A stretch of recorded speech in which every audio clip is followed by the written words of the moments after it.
So obviously when you're teaching exercise, you guys know all about your teaching cues and the points to mention when they're doing an exercise to make sure that they're doing it correctly. So first of all, on Zoom, you need to make sure that they can see you clearly, okay? So be really careful with your camera angle, and bear in mind that you're going to be up, you're going to be down, you're going to be left, you're going to be right, and you don't want to be adjusting your camera all the time. So that takes a little bit of setup. Now I will mention that when I am setting up for my classes on Zoom, I have to allow about 10-15 minutes for the setup, okay? Because I can't lose internet connection, so I'm wired in. Okay, so I've got to get my Ethernet cable, all plugged in. I don't rely on the Wi-Fi. I'm plugged straight into the router.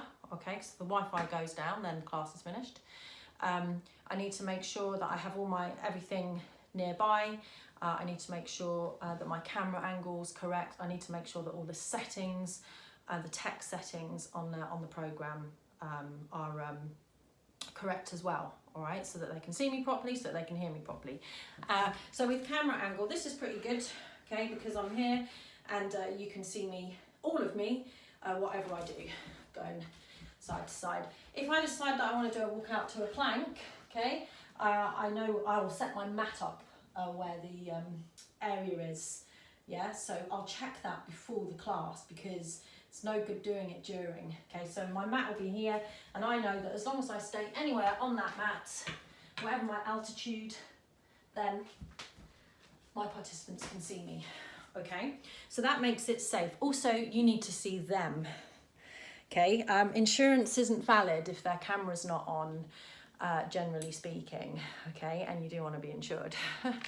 So they need to have their camera on, and you need to make sure that you can see them as well.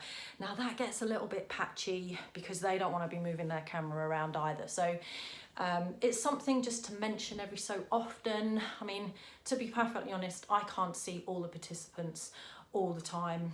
Okay, that's just impossible. But as long as you're trying and you're giving them the encouragement to be in a place that they can see you. Okay, so that's the first part of safety. Second part of safety really is what you're talking about. So I tend to be talking all the time.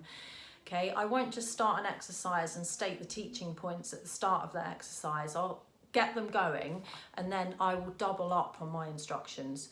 Don't be afraid to repeat yourself.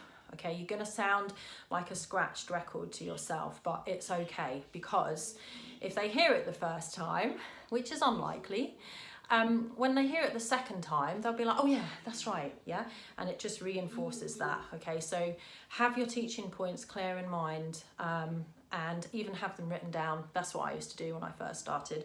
Now they just come out, like I'm spouting them and hardly thinking, but that just comes with practice. So don't be afraid to talk all the time. When it comes to correction, because you will see things even on the camera that you need to correct, so make it general. Okay, don't call people out on it, just the same as in the studio.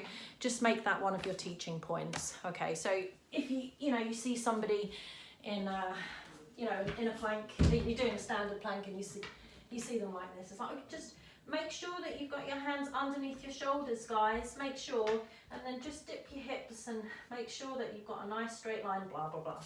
But don't say, Joan, get your hands underneath your shoulders. You just want to make it, be polite, be diplomatic. What else was there with the being safe and effective? Okay, the main point on this is to keep it simple. Okay, keep it simple. This is a lesson that I've had to learn over and over and over again. The jazzier I want to make it, the more difficult it is to teach. And people aren't there to be entertained, they're there to exercise. Okay, so keep your format simple. Don't worry about doing circuits where you're repeating, or sets of exercises where you're repeating all the time. That's effective, right? Repetition is effective. So just keep it as simple as possible. It's easy to teach, and then it's easy for them to follow as well. So I think that's all that I wanted to say on being safe and effective. Yeah, that's good. So we'll move on to the next one.